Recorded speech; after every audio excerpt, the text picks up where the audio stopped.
Voting today will be conducted by way of a poll on all items of business. In order to provide that you have enough time to vote, I will shortly open voting on all resolutions. At that time, if you are eligible to vote at this meeting, a new voting tab will appear.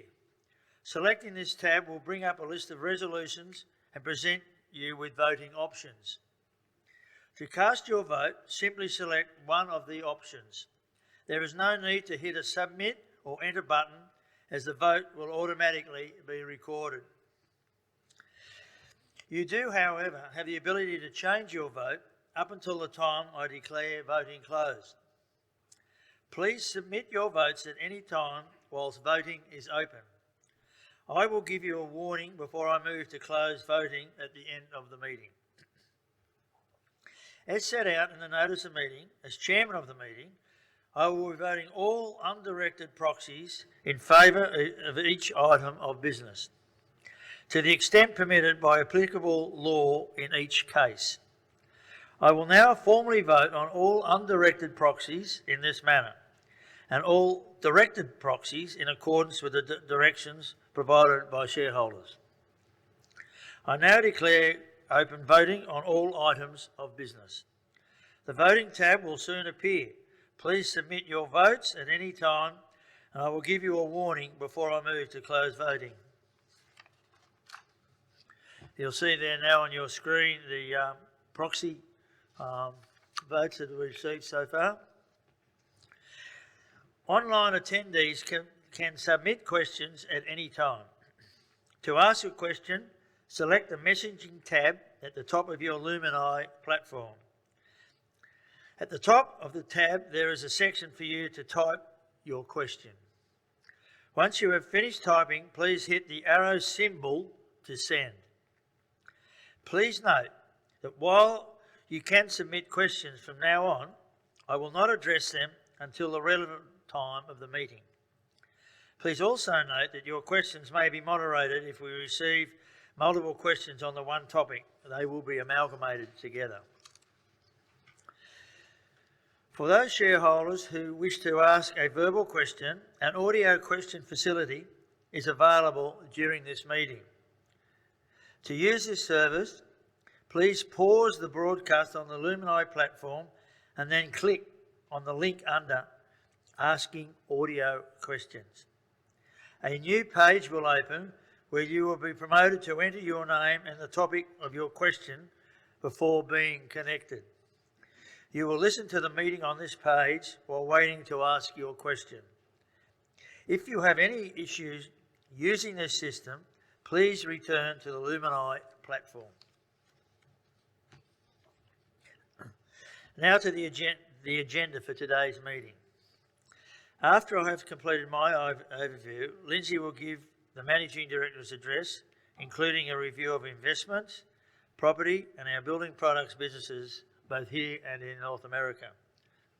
Following Lindsay's address, Emily Antonio, our General Manager Operations, will provide an overview of the progress we are making on sustainability. Shareholders will then have the opportunity to ask questions, and then we will proceed to the formal part of the meeting. I will now present my overview. It gives me great pleasure to report that the company delivered another strong financial result in the financial year 2021, with record underlying profit of $285 million, up 95% on the prior year. The contribution from property was again the standout, with strong demand for our prime industrial land driving a significant increase in the value of our portfolio. Performance across building products was mixed, with the Australian operations largely unaffected by COVID-19 pandemic for most of the year, delivering significantly higher earnings. However, our North American operations were severely disrupted by the pandemic. Although this had an adverse impact on earnings in the region, the business made good progress on a range of strategic initiatives. In addition to delivering the record underlying earnings, our asset growth was very strong during this period. This included the value of our stake in Washington H. Soul Pattinson increasing by $1.2 billion over the period. A fully franked final dividend of 40 cents per share is payable to shareholders tomorrow. This takes the full year dividend to 61 cents, up 3%. We are very proud to be one of the few ASX 200 companies that have increased our dividends to shareholders over the pandemic, and we have not needed to raise equity or receive any government support payments. Including this year's dividend increase, we've maintained or increased normal dividends now for the last 45 years. In addition to the dividend growth, Brickworks also has a strong history of total value creation. Based on the share price at the end of the financial year, the company has delivered shareholder returns of 13.1% over the past 10 years, incorporating both dividends and share price appreciation. This means $1,000 invested in Brickworks only a few years ago in 2011 will be now worth $3,500 at the end of the year. Performance over a range of periods is also shown on the slides, with Brickworks performance exceeding the index over 1, 3, 5, 10, 15 and also 20 years. Brickworks has a strong and stable board that is committed to acting in the best interests of all shareholders and ensuring Brickworks is well positioned for future growth. The board regularly reviews its capabilities and composition to ensure an optimal mix of skills, knowledge and experience to safeguard the continued and long-term success of this company. The board currently comprises of 7 directors, including 4 independent non-executive directors. A further period of board transition is planned over the next few years, with Robert Webster having advised me that he will not seek re-election at next year's annual general meeting, when his current 3-year term concludes. Michael Milner's term also concludes at the same time. To assist with orderly transition process, Michael intends to offer himself for re-election in 2022 before retiring at the 2023 AGM. As part of our succession plan, it is the company's intention to engage external consultants to assist with the appointment of 1 or more new independent non-executive directors to replace both Robert and Michael, ensuring board independence. It gives me great pleasure now to hand over to Lindsay for his Managing Director's. Do you want that or not?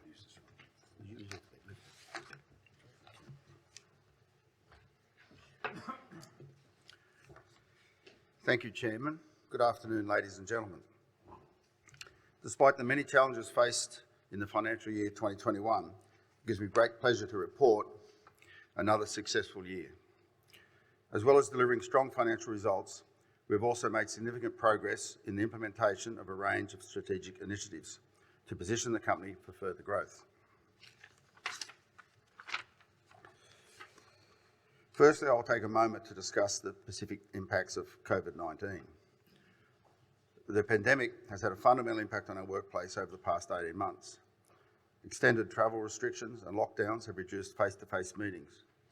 To compensate, we've increased our level of internal communication more than ever, utilising video technology to efficiently carry out daily management meetings and staff communications. Operations in the United States were significantly impacted by the pandemic in financial year 2021. Sales activity across several US states was restricted for various periods during the first half. Many major projects in our key commercial market were delayed during this period. In addition, our operations were directly impacted, and we had numerous cases across our workforce. On some occasions, we had up to 10% of our workforce away. We recorded $5 million in COVID-19 related costs as significant items in the financial year 2021, primarily related to these impacts. In Australia, operations were relatively unaffected throughout 2021. However, in the first quarter of the current year, temporary restrictions on construction activity were imposed in Sydney and Melbourne, our 2 largest markets, We estimate that these restrictions have had an additional $3 to $5 million impact on earnings. On a positive note, demand for our building products has remained resilient throughout the period. We have seen changing consumer preferences towards lower density living, and on the whole, this is a positive for our portfolio of products. Throughout the pandemic, we have maintained our major capital investment program, despite travel bans that have restricted the mobility of our engineering crews and our overseas-based suppliers. Our teams have shown persistence and initiative to overcome the unprecedented challenges and keep these projects moving forward. The completion of these projects will place us in a strong competitive position, and I'll provide an update on them later. We've also seen an acceleration in trends such as online shopping, and this has driven strong demand and increased valuations for our industrial property. Development activity within the Property Trust was temporarily slowed in August, but we've largely recovered these delays. Overall, Brickworks' diversified portfolio of attractive assets and strong balance sheet have allowed the company to successfully navigate the pandemic without receiving any government support payments or undertaking a dilutive capital raising. Given supportive industry trends and our continued investment throughout the pandemic, we're now well placed to benefit as the economy reopens. Firstly, looking at safety. I'm pleased to report that we continue to make steady progress in improving workplace safety. A sustained decrease in injuries across Australian operations has been achieved over the past decade through disciplined implementation of safety management systems and procedures, together with behavioural leadership and safety training programs. In 2021, we achieved a record low reportable injury frequency rate of 9.3 and reported just one lost time injury in our Australian operations. Our safety management systems continue to be rolled out across our operations in North America, where injury rates are higher than Australia. In North America, there were 10 lost time injuries during the year. Encouragingly, the number of total recordable injuries rate decreased from 24.3 to 21.1. Moving now to our financial performance in financial year 2021. Revenue of $890 million was down 6%. The decrease was primarily due to land sales revenue recorded in last year and the impact of exchange rate movements on building products North America's revenue when reported in Australian dollars. EBITDA from continuing operations of $453 million was up 61%, primarily driven by increased earnings from property, investments and Building Products Australia. As the Chairman mentioned, underlying net profit after tax from continuing operations was a record $285 million. This translates to an underlying earnings per share of 189 cents. After including significant items and discontinued operations, the statutory profit was $239 million, down 20% on the financial 2020 year, which included a large one-off profit in relation to our shareholding in Washington H. Soul Pattinson.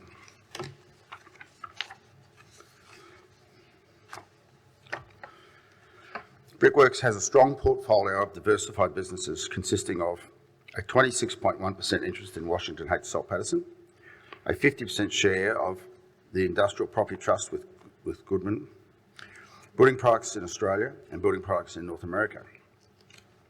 At the end of the financial year, the net inferred asset backing of these assets was $4.5 billion. After including our net debt, this equates to $29.80 per share. The asset value includes land, both operational and surplus, with market value that is significantly higher than the book value. We are currently evaluating options to release this value. I will now briefly provide an overview to each business.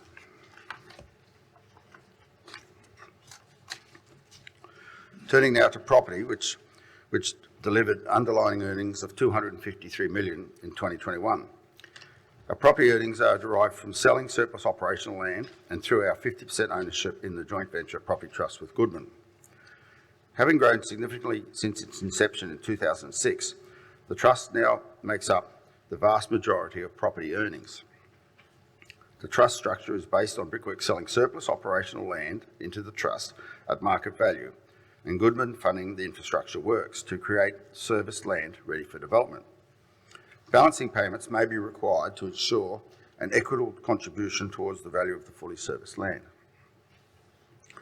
Once a lease pre-commitment is secured, the service land can then be used as security, with debt funding used to cover the cost of construction of the facilities.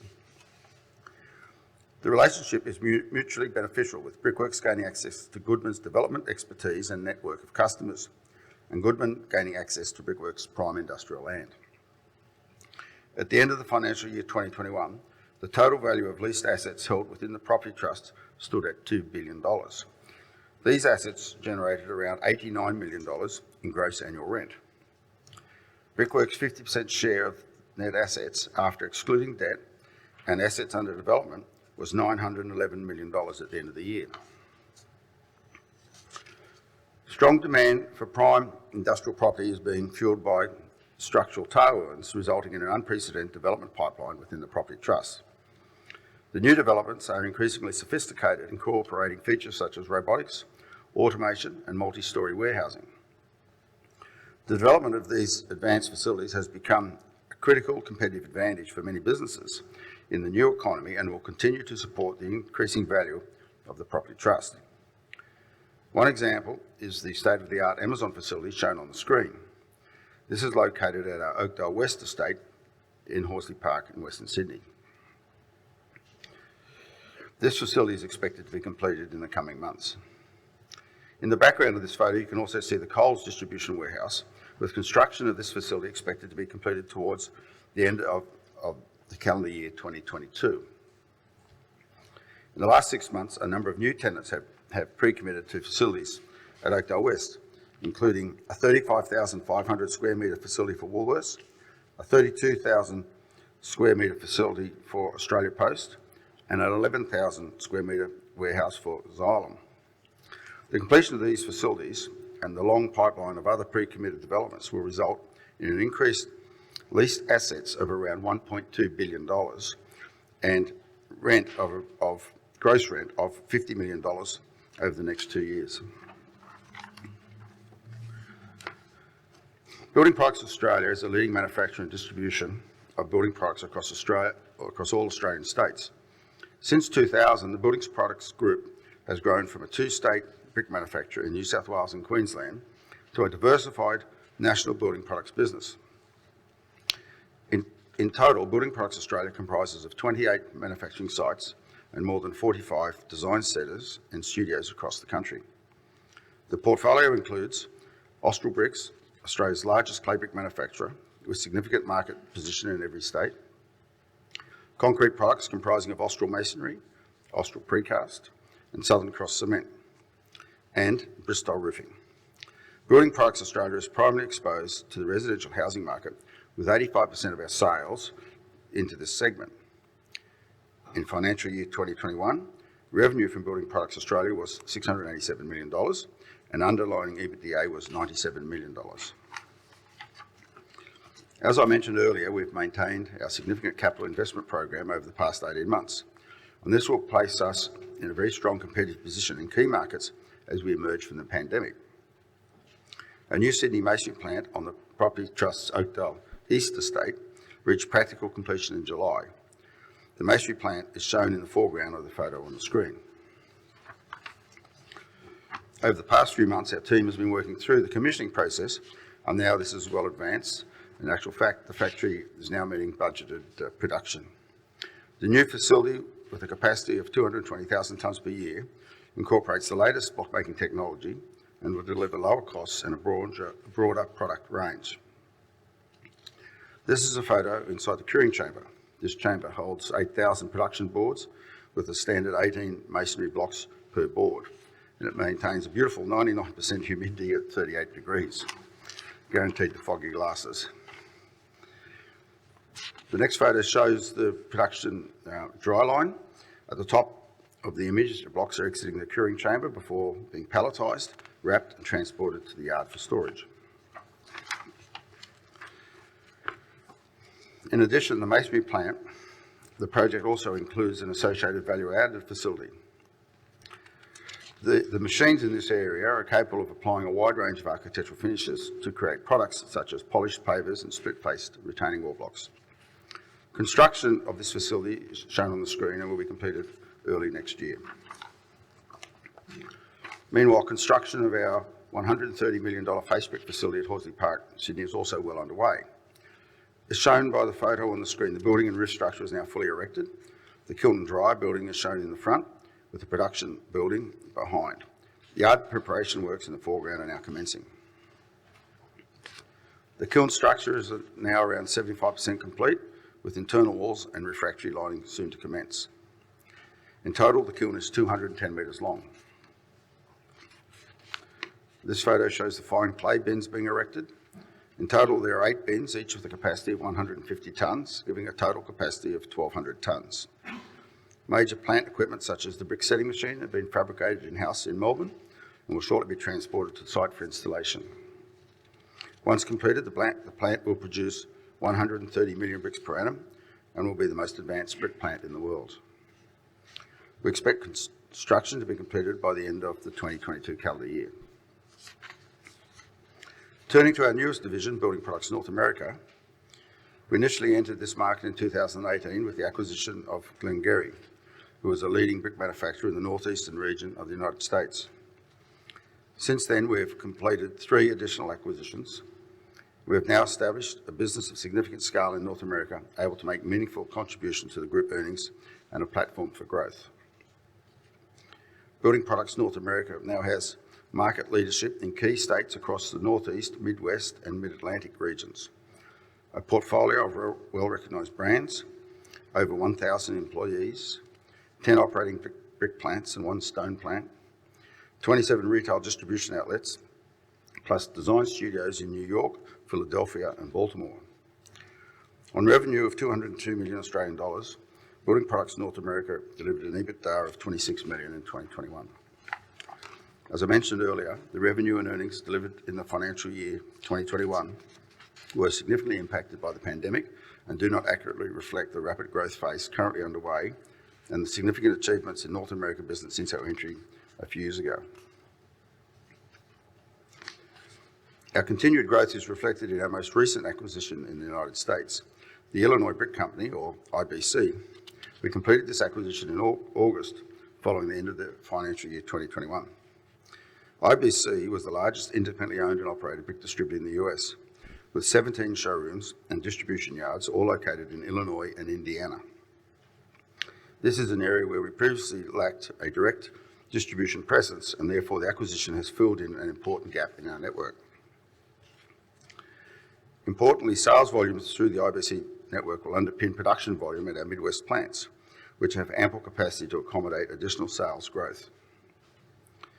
In addition, sales of around 70 million bricks per annum, IBC offers a range of complementary building materials and supplies such as stone, masonry, construction materials and tools. These additional products make up around 50% of total IBC revenue. So far, the integration process of the new IBC retail outlets has been very smooth, and we are pleased with the initial contribution from these stores. Turning now to an update on our first quarter performance. Brickworks is in a strong position with a conservative debt level and a diversified portfolio of attractive assets. We're excited by the outlook for our investments in Washington H. Soul Pattinson following the recent merger with Milton Corporation. We expect the larger Washington H. Soul Pattinson to continue to deliver superior long-term returns and consistent dividend growth well into the future. As I have discussed, there is an unprecedented development pipeline within the property trust, and the completion of facilities over the next 2 years will result in a significant uplift in rental income and asset value. With Building Products Australia, we have made a steady start to the year despite the impact of the pandemic-related restrictions in our major markets. With these restrictions now eased across the country, sales momentum is improving, and we are hopeful that all states will experience an elevated period of activity for the remainder of the financial year. In North America, we have recorded a significant uplift in sales revenue during the first quarter, primarily due to the acquisition of IBC. However, margins remain subdued. We're experiencing cost pressures across the supply chain, particularly in transport, and labour shortages are resulting in higher wages to attract and retain staff. In addition, we are selling a high proportion of products to the residential segment, with activity in the higher margin commercial segment expected to remain weak until spring. In both countries, there remains an ever-present threat of further unforeseen disruptions from the pandemic and related supply chain issues. I'll now hand over to Emily, who will provide an overview of the great progress we are making in the area of sustainability.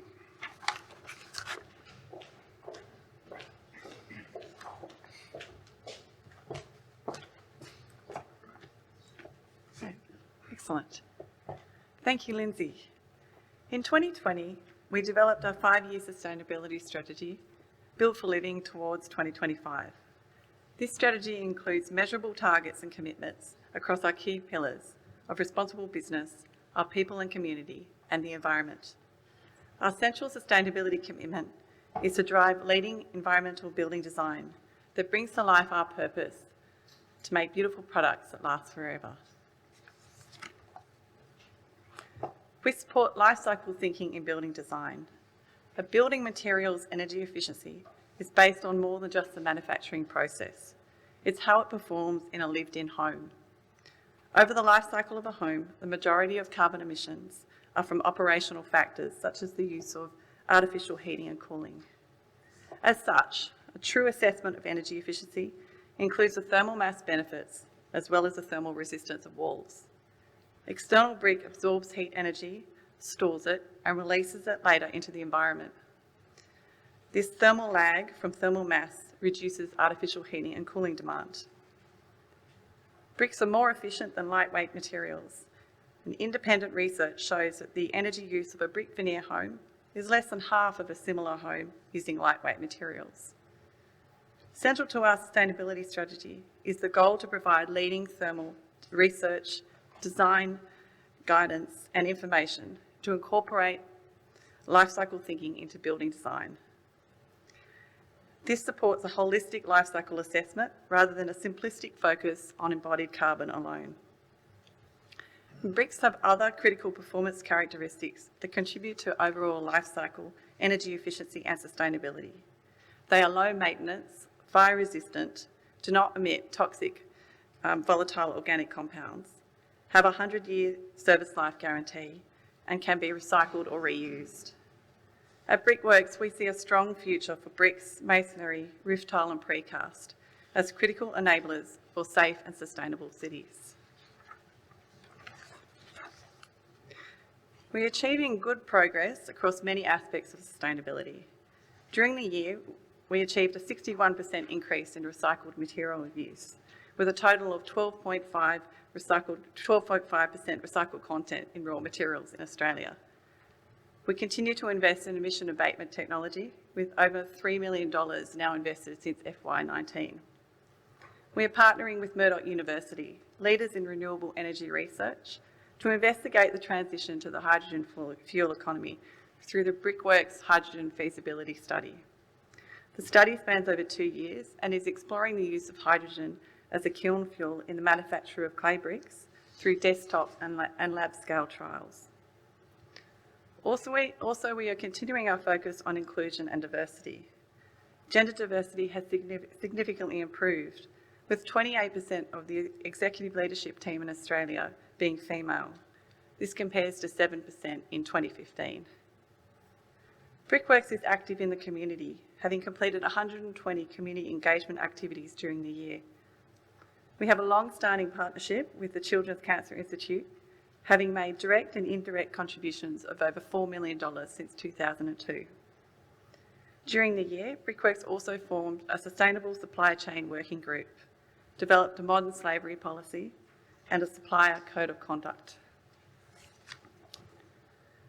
We are committed to leading our industry in reducing carbon emissions through continued investment in manufacturing excellence. This includes our global kiln refurbishment program to drive energy efficiency beyond international benchmarks and driving biofuels and low carbon opportunities.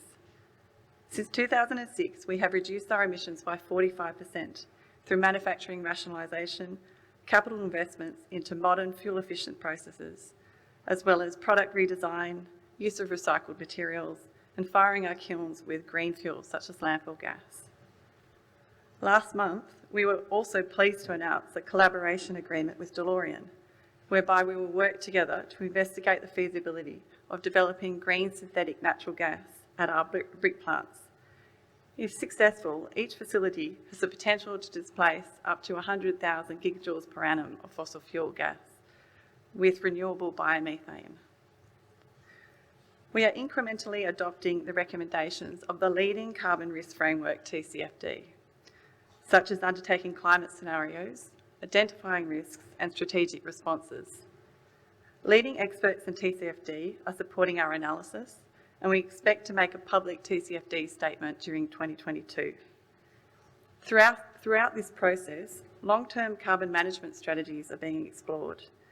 During FY21, our approach to a low-carbon future was set out in our low-emission technology statement. Together with our joint venture partner Goodman, we aim to be world leaders in sustainable industrial property design and development.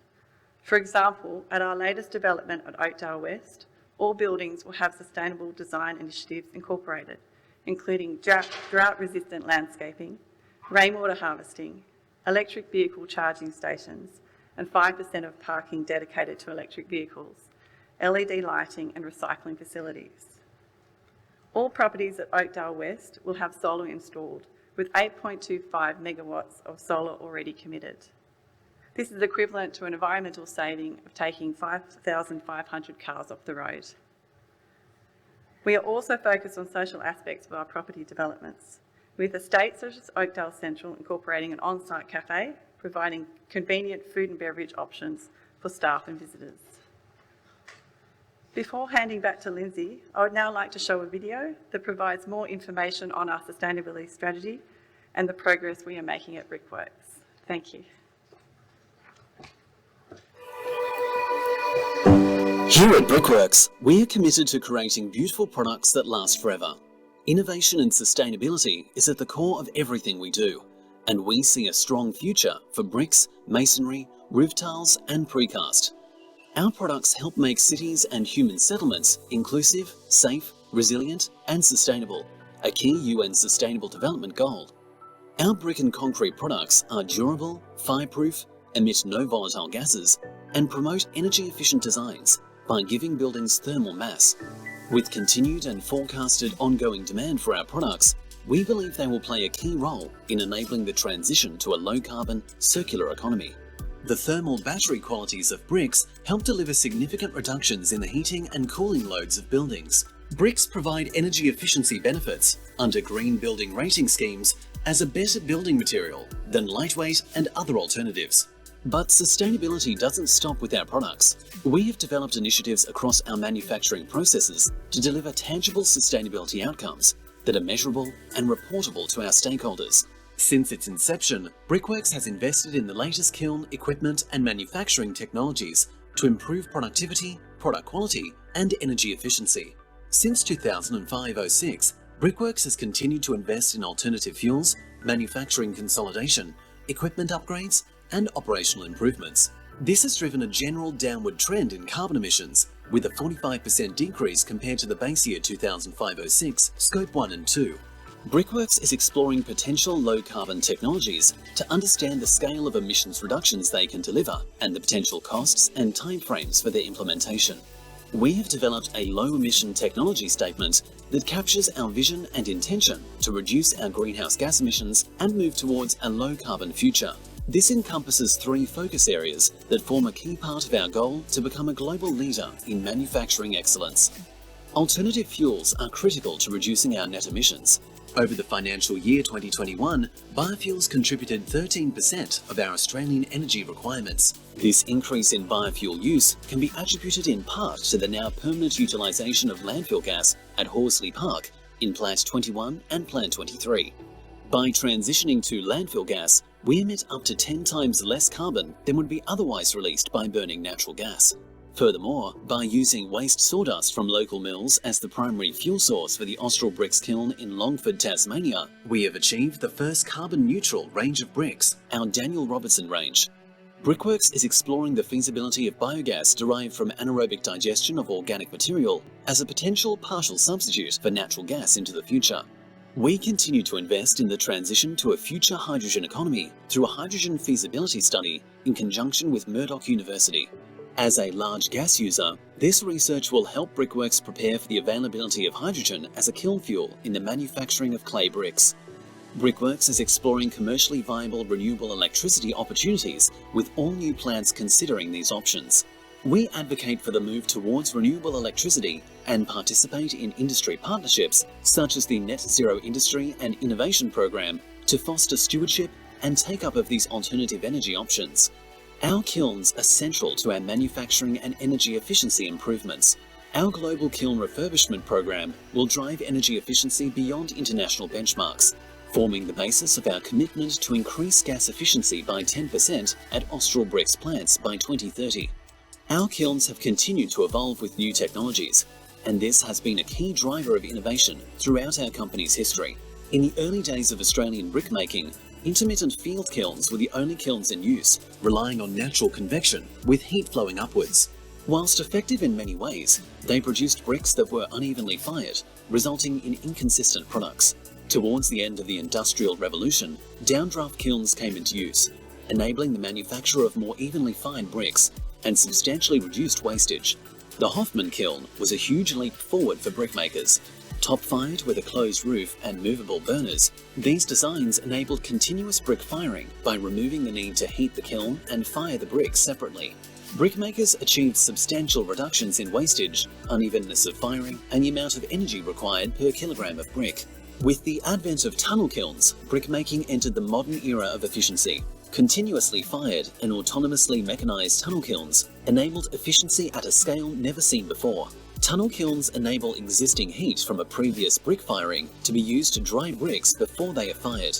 Closed at both ends and up to 200 metres long, these kilns are both top and side fired, delivering the most consistent firing conditions and can be used with both natural and landfill gas. The construction of Plant 2 at Horsley Park is a key milestone in our brick evolution and transformation. It will be the most advanced brickmaking facility in the world, featuring a JC Steel 120 extruder built exclusively for Brickworks. This new plant will maximise brick production efficiency, utilising automatic gas burners and a computer-guided convective heat exchange system, setting a new standard for brick manufacturing.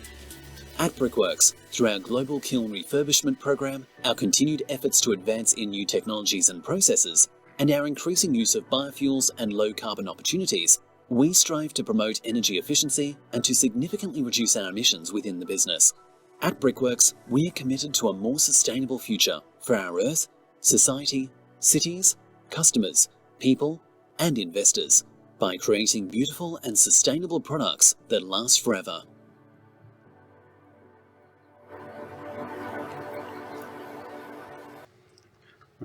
Thank you, Emily. Before I finish, I would like to acknowledge the contribution under very difficult circumstances of all the Brickworks staff. Including our new IBC employees, we now have 2,225 employees, and it's their energy and dedication that will continue to drive our success. I would also like to take this opportunity to thank the Board of Directors for their guidance and support during the year. Finally, I'd like to thank our shareholders, including those attending online today, for your continued support of Brickworks Limited. I will now hand back to the Chairman for any questions. Thank you, Lindsay. We're going to now respond to questions. I have some written questions, and then I'll open the meeting up for questions. The first question is from a Jeffrey Smith. Does the company source any materials from Communist China? Answer. Brickworks is in the process of reviewing its supply chain, and during this process has identified that of its 5,000 direct Tier 1 suppliers in Australia, there are 4 based in China.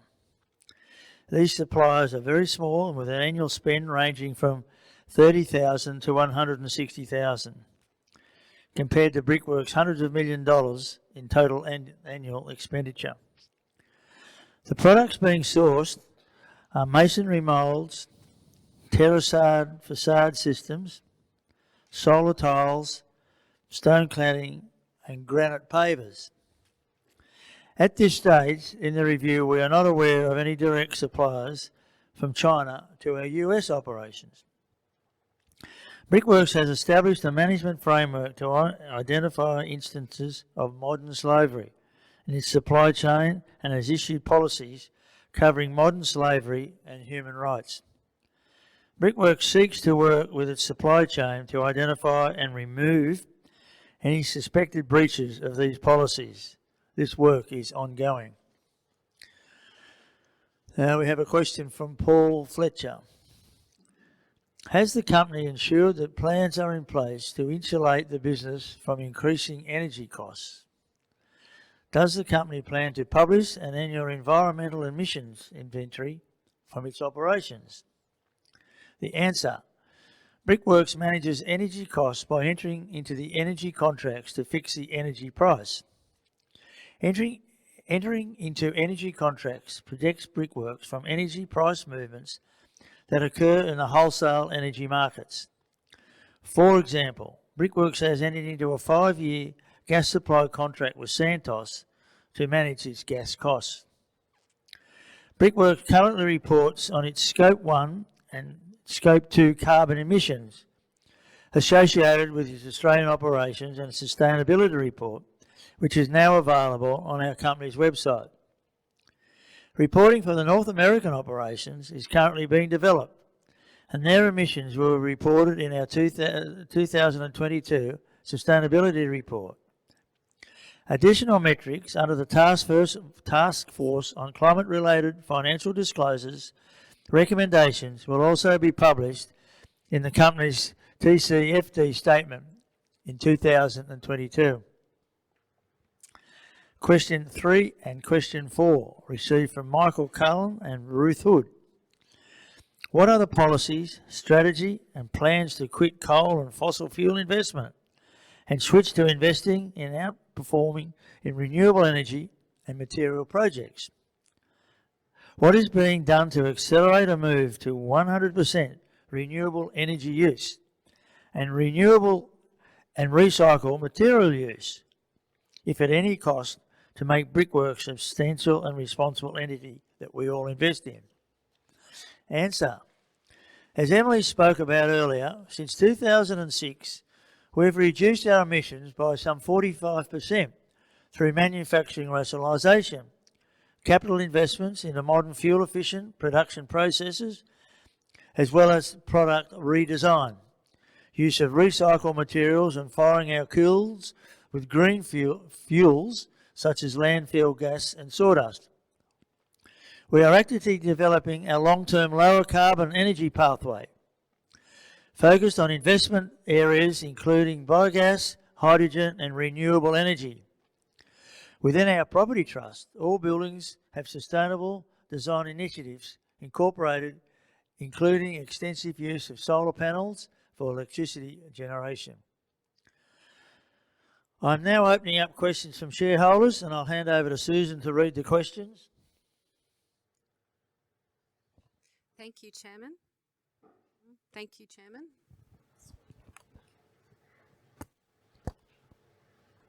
Thank you, Chairman.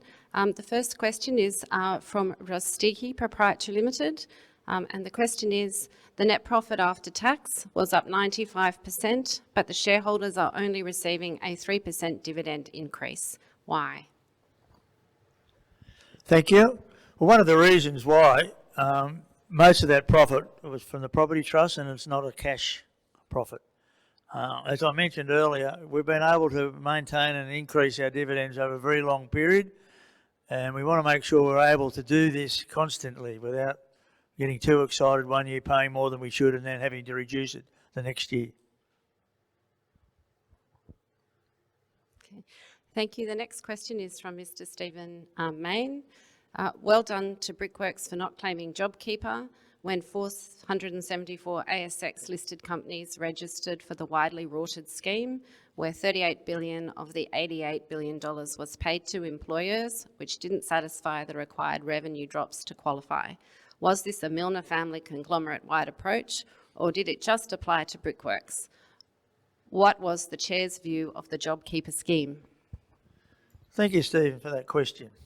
I'm not prepared to go into the politics of the JobKeeper, but as I mentioned earlier, this company did not receive any JobKeeper payments.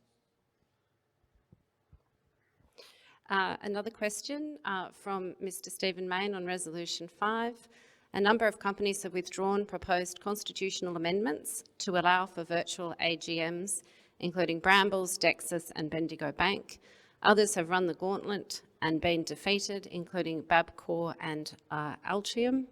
Given that our cross-shareholding arrangement is prohibited for newly listed companies, is it appropriate for Soul Pattinson to vote on this constitutional change? And have we considered withdrawing the resolution? Also, what is the proxy position?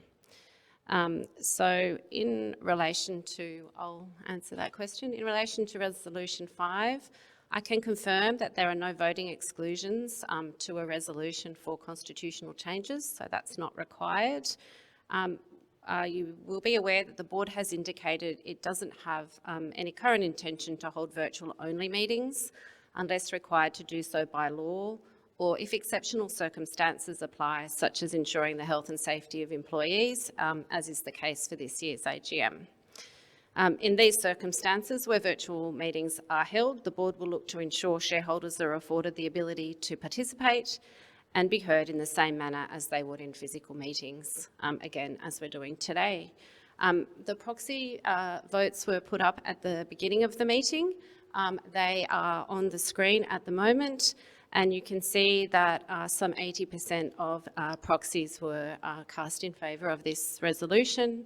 The board didn't consider withdrawing it. I think that answers that question. Another question from Stephen Mayne.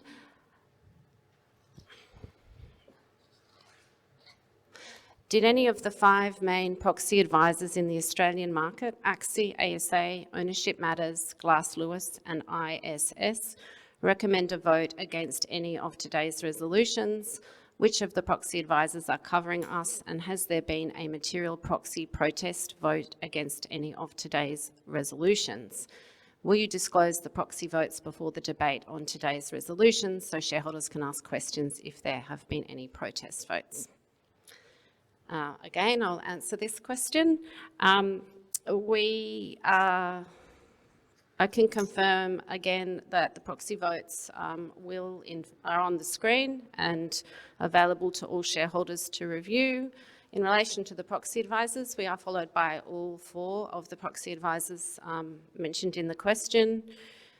In relation to their recommendations this year, they are all unanimously recommended in favour of our remuneration report and also in favour of the grant of performance rights to the Managing Director. They were split in relation to the re-election of the chairman, but we do note the comments that have been made today in relation to board succession with the retirement of Michael Milner and Robert Webster in the coming 2 years, and the proposal to appoint at least 1 or 2 new independent directors to the board, which is addressing the concern of proxy advisors around having a majority independent board on their analysis of the position. In relation to the resolution regarding the constitutional changes, as we indicated, it's only the board's intention to go down that path if it's exceptional circumstances. On this basis, the 2 of the proxy advisors provided qualified recommendations, noting that shareholders may in fact wish to support these amendments in relation to virtual meetings, given this position by the board, and were recommended against that resolution. So I think that's the position on that. We haven't seen significant protest votes at all against any of these resolutions, and in fact the proxy results will show in the alternative. So, yeah, thank you.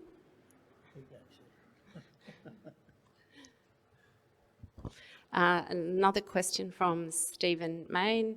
The chairman is 71 and is seeking another 3-year term on the board. Presumably as chair, could he provide an update on his health and effectiveness? Does he suffer from any senior moments? Is he becoming less tolerant of criticism and alternative ideas as he ages? In the past, the chair has been a notable climate change sceptic. Has his view changed? Thanks, Stephen. That's a very kind of you to think of my health. And I can assure you, at 71, I've never felt better.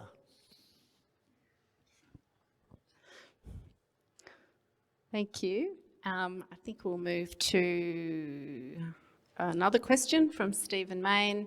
Could the chair comment on what percentage of Brickworks his family owns on a fully diluted basis? Given that the recent Milton takeover significantly expanded the proportion of non-Milner family shareholders within the conglomerate, on what grounds can it be justified for the Milner family to hold 28.6% of the Brickworks board seats, 2 out of 7, whilst also holding the key chair and deputy chair positions? Isn't it time to have an independent chair and a genuine majority of independent directors? Again, Stephen, thank you for the question. That'll be a matter for the board, so I'll address that over a period of time. And we have another question from Stephen Main. Given the interesting discussions across a range of topics today, could the chair undertake to make an archived copy of the webcast plus a full transcript available on the company's website? Nine Entertainment Chair Peter Costello, who appreciates the benefit of a parliamentary Hansard transcript where MPs don't have to scroll through old videos to find out what was said, made this change earlier this month and had a full transcript of Nine's AGM online before the end of the day. Can we match that time?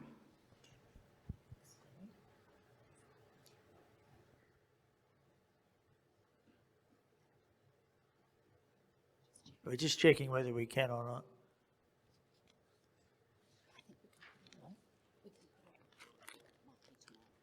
All right, we'll make the best endeavours to do that. If it's not up this afternoon, we'll try and get it up by tomorrow. Any more questions, Susan, or is that it? No more questions. Thank you, Chairman. All right, thank you, shareholders, for those questions. I might just go back up to the lectern.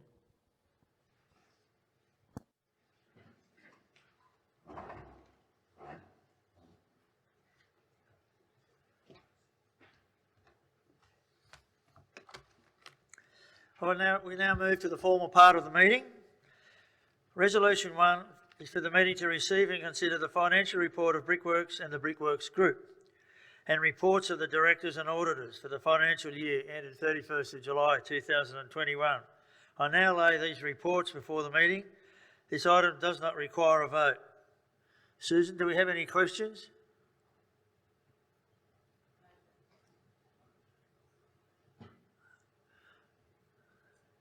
No further questions, Chairman. Okay, no questions.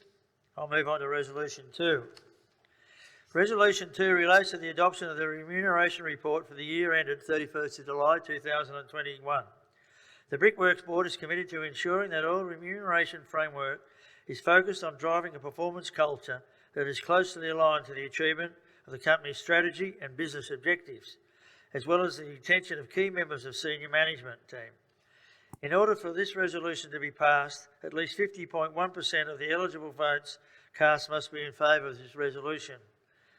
Susan, do we have any questions on? No further questions, Chairman. All right, thank you, Susan.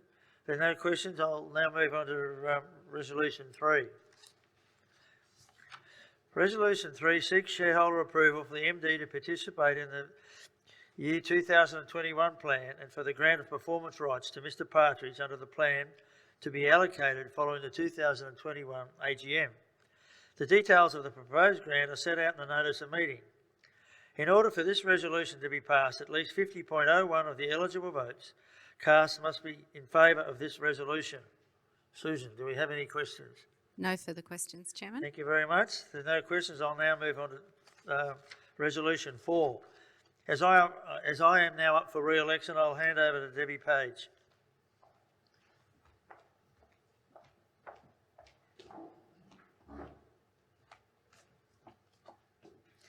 Thank you, Chairman. Resolution 4 seeks a shareholder approval to reappoint Mr Robert Milner as a Director of Brickworks. In order for this resolution to be passed, at least 50.01% of the votes cast must be in favour of the resolution. Are there any questions on this resolution?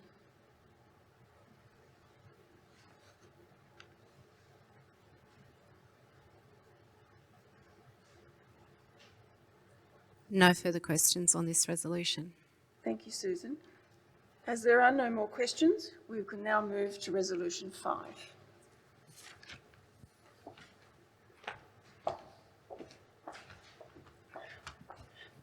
Thank you very much, Debbie. We'll now move to Resolution 5. Resolution 5 seeks shareholder approval to amend the constitutions in the manner set out in the notice of meeting. In order for this resolution to be passed, at least 75.01% of the votes cast must be in favour of this resolution. Susan, do we have any questions on that resolution? Yes, we do, Chairman. A question from Stephen Main. Surely a 19% against vote is considered material, particularly when it would only require a 25% vote to defeat this, and Soul Patts voted its 26% in favour. Did any of the proxy advisors support this constitutional change? Why not withdraw it? Thank you for the question. We will not be withdrawing. We're within our legal rights of doing what we're doing, so we will not withdraw it.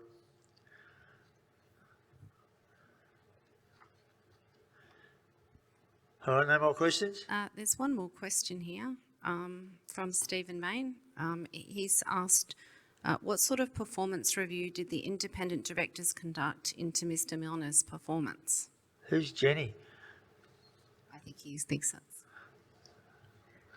Yeah, as I mentioned before, it'll be up to the various independent board members of Brickworks to make that decision.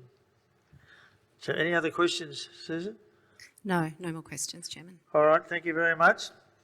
Well, there's no further business, and I'll give you a couple of minutes extra now in case people would like to, that haven't, would like to still cast a vote. So I'll keep the meeting going for another couple of minutes till we get give people an opportunity to submit their votes.